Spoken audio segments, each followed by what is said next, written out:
Today's featured car of the day is a 1956 Cadillac Eldorado Seville, uh, which is a pretty rare car. They only made 3,900 of them in 1956.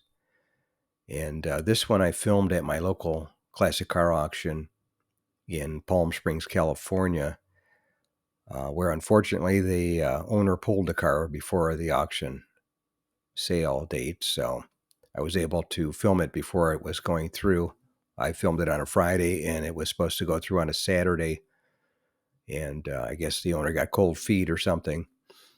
But anyway, the 1956 Cadillac Eldorado, that was part of the second generation Eldorado, which went from 1954 through 1956. And that 56 being the last year that they had the dual headlights. Then they went to the quad headlights in 57, which was the third generation of the Eldorado. And 56 is when they added the Seville model, which was the hardtop. They had the Eldorado Baritz was the convertible.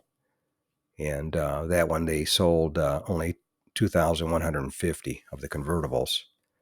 So the production was, total production of the Eldorados was only 6,050,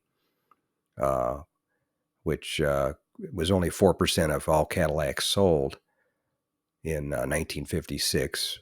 They sold 140,777 total for the year 1956. So it's all the Eldorados are fairly rare cars, and they were big cars too. It was 222.2 inches long, and curb weight was between 4,900 and 5,100 pounds. So it was a big car, that's for sure. Thanks again for watching. I appreciate it.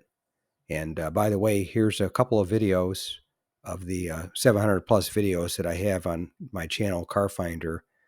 This will take you over to my page, and you can take a look at any of the videos that are there that look good to you. But thanks again for watching, and we'll see you on the next one.